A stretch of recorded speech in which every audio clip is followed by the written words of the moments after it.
We welcome to Houston Sports Talk KPRC Local 2 Sports Director Randy McIlvoy. He's a 3-time Emmy Award winner for top sportscaster in Texas, and he's the local boy made good, a Bel Air High School and Sam Houston State alum. Thanks for joining us, Randy. And before we get to the latest news in the Houston sports world, I was wondering, since you grew up in Houston, who were some of your favorite players and what were some of your favorite memories growing up as a Houston sports fan? Wow, I've got so many. First of all, thanks for having me. You know, growing up here, I spent a lot of time, a lot of nights at the Astrodome. I can tell you that much. Big baseball fan. You know, going back to the early '70s. I remember going to the Astrodome as a kid. Yeah, I remember the Cesar Cedeños, the J.R. Richards, the Terry Pools, the Craig Reynolds. You know, the list goes on. And of course, when Nolan came to play with them in the early '80s. I was in high school and remember that well. A lot of memories with the Astros. A lot of memories as well over at the old Summit, which is now Lakewood Church, where the Rockets played, obviously, for so many years. And many nights I went with my dad and brother to watch the Rockets back during the Calvin Murphy, Rudy T, Moses Malone days. A lot of great memories for sure with those guys, and plenty of Warner games as well. Well, you've been covering sports for about 25 years now. Do you have a highlight or two from those years, a favorite personal moment or a game that you had a chance to cover? Probably the one. I mean, I've got to cover a bunch from, you know, when I got to Houston in '04, the following year they went to the NLCS, and the following year they went to the World Series. So that was pretty cool, getting to cover the World Series with the Astros in it, although the result wasn't good. One thing that really stands out, probably because of the historic nature of the play, back in, was it 06, 07, when UT and Southern Cal played, it was 06, when the Longhorns won the national championship and Vince Young had that remarkable run. We were there for Channel 2 covering it, and at that point of the game, they let you down on the field. So my photographer is already down there, but for the press box, we got to go down the final 5 minutes. So that play with Vince, he literally ran right past me and my photographer, and we looked at each other. We said, you know what? We're watching some history right here. So that game and that play definitely stand out. But I've covered so many fun events over the years. It's hard to list them all. Well, last week you were at a 3-ring circus that we also know as Aggie Pro Day. That was crazy. What was it like last week, and what were your impressions of Manziel? First off, it was unbelievable, and it was so big, at least in our eyes, we went a day early. We got there on Wednesday and started our coverage. Had a good interview with Kevin Sumlin and Donovan McNabb, who had arrived early, and to kind of start the madness, so to speak. But you get there then on Thursday, it's just a circus of media coming in. Of course, 30 of the 32 teams were there. Johnny arrives 10 minutes early in his Nike gear. He was taking care of that sponsorship. Drake music was playing. It was unbelievable. We were all just looking at each other saying, man, this is a show. But Johnny meant business. There's no doubt about it. It was a well-scripted workout, I think. He'd been working with George Whitfield, his trainer, out in San Diego for a few months on just technique. I mean, everything about his game he'd been working on it. Yeah, it was pretty much a flawless workout, as far as pro days go. I think he showed no problem under the center, no problem in the pocket on the run. The arm strength was definitely there and very accurate. If a scout was there and left still had any doubts, I don't know who that person would be. I'm not saying the Texans are going to draft him because I don't think they are, but could be wrong. But I just don't think he's the fit for the Texans. Doesn't mean he's not worthy of being the number one pick at all, but he put on a clinic. Typical Johnny Manziel. I don't think those of us that got to cover him and know him a little bit, not surprised. I mean, he came out, took care of business, and called it a day. It was a pretty fun afternoon. Hi, Randy. Thanks for joining us. I just wanted to kind of follow up with what you were saying about the Texans probably not drafting Johnny Manziel. We're all trying to get into the mind of Bill O'Brien here because he said that he wants a quarterback, at least publicly, that's smart, can make decisions in 2 to 3 seconds, and is accurate. Who do you think then might be the QB that he selects, if not a Johnny Manziel? You know what? I think it all depends if they take the quarterback early, like with that number one pick, or if they wait till the second round. You're talking about two different quarterbacks for sure. And I think if they stick with that number one pick, I think it's going to be. I mean, I've been a big Bridgewater fan personally. Even though his pro day wasn't great, I don't think you put a lot of stock in pro day when it's all said and done, because they bring these guys in for private workouts, and I think that's where the progress is going to be made for any prospect, in my opinion.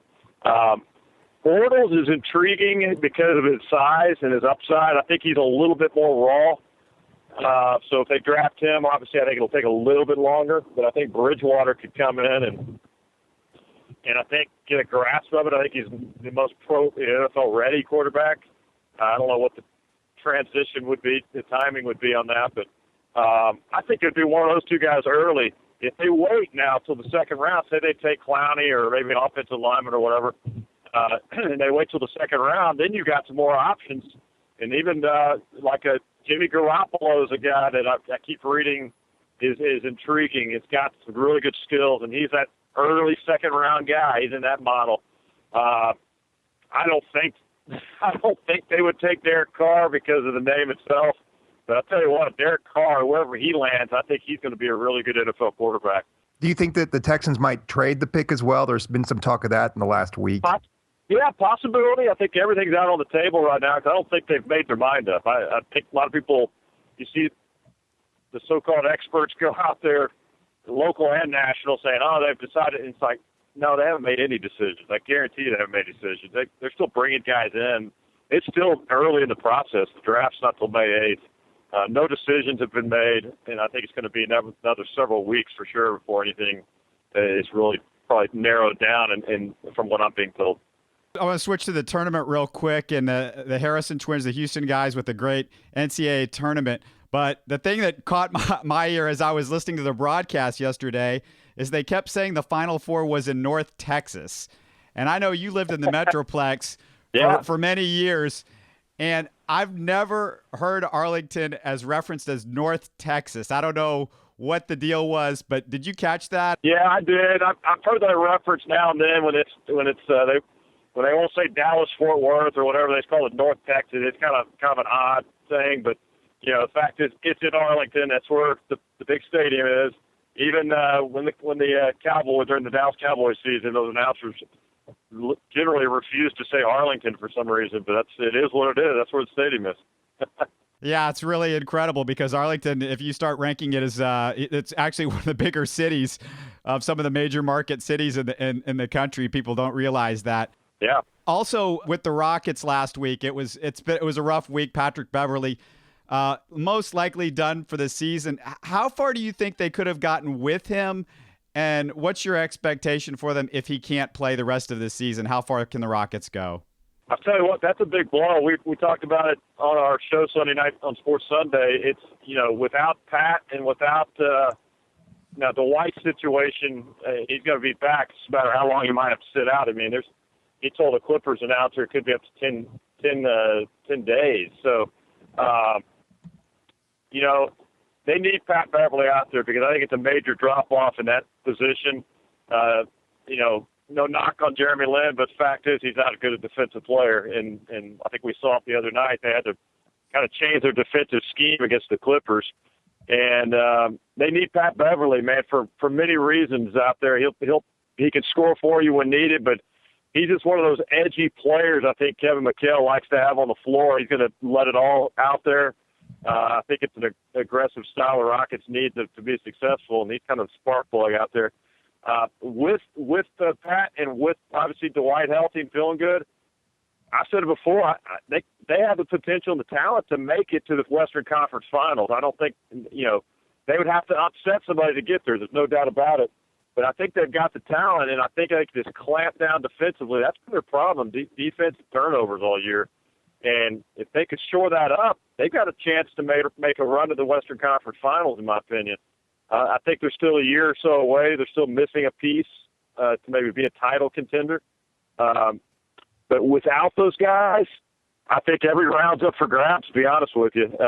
Even if Dwight's back, I think missing Pat Beverley is going to be bigger than they think. And I don't think a first-round playoff series win is a lock. It doesn't matter if they're playing Portland or Golden State. I think it's going to be difficult without Beverly out there. So they get the news. He went Monday to get a MRI. So we'll see what the status is. Hopefully it's good news.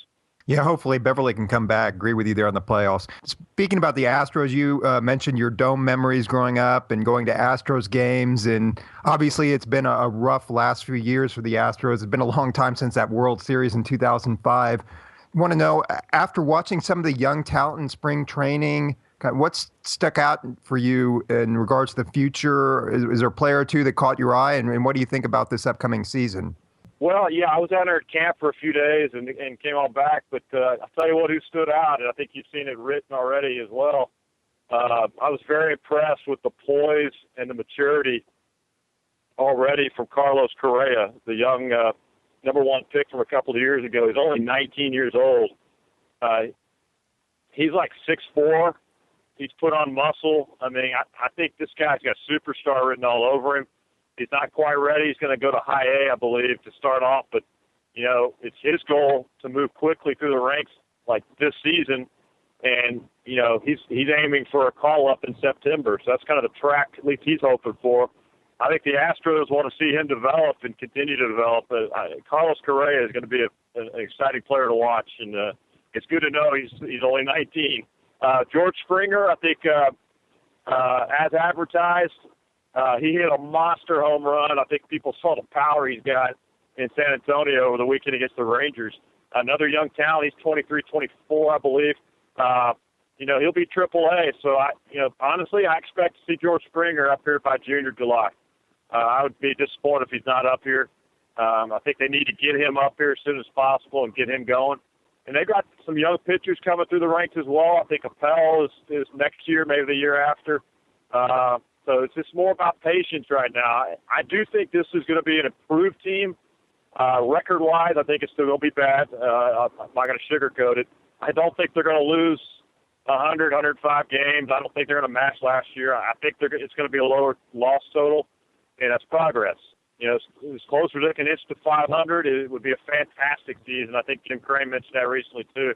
If they get to close to 500, I think the fans should be ecstatic because they're taking it, they're doing it the right way, in my opinion. They had to gut this thing out, and when you got a baseball team down, unfortunately, you got to be willing to suck it up and deal with some bad years, and that's what they're in the middle of right now. Hopefully, on the tail end of it. Well, with Local2 this week, I know we caught you as you're heading towards the Shell Houston Open. What are you guys working on for this week? You know, it's Shell Open Week's always a fun week. I love golf, so I love being around it for sure. And it's on our network, the broadcast, so we're out there quite a bit. We've got a big special on Wednesday night live from the golf course at 6:30. Rachel McNeil, our morning news anchor, will join me. And we have a lot of our staff will be out there turning stories. And then we do a nightly wrap-up show starting Thursday night after our late news. So we're out there all the time. It's fun to be around. This is a great field if you like golf. If you just like the setting of a well-manicured golf course, it's fun. It's a good environment. You've been out there and you know what it's about. You know, if the weather stays nice, it'll make it even better. But it's a great golf tournament, well organized. They do a lot of charity work. They raise, you know, as far as on tour, some of the biggest money is raised from the Shell Houston Open. So I think a big kudos goes to all the crew in the Houston Golf Association for that. Who are a couple of players that you're going to be looking at this week at the Shell Houston Open that might have a chance to win the tourney? And then as well, in a couple of weeks, who are some players that you're looking at the Masters to win the Masters? It's such a crapshoot because it's a matter of who gets hot. I think at the Shell Houston Open, it seems like in the early rounds, you always have a couple of names on a leaderboard you've never heard of. That always happens. You know, D.A. Points won last year. Honestly, I've really never heard of him before. I know he's been on tour, but he came out and won the tournament. This is if you're going to win this tournament, you should be proud of yourself because you're going up against a fantastic field, international field, because they're all here for the most part, getting ready to play the Masters the following week. So you're in a stacked field. If you can win this tournament against quality opponents like that, you got to go to Augusta with some confidence because you're seeing some of the Augusta-type conditions. It's not the real thing, obviously, but the way they manicure the fairways and where they mow, The rough around the greens is just about what they see at Augusta, unlike any course they play, so it is a good tune-up.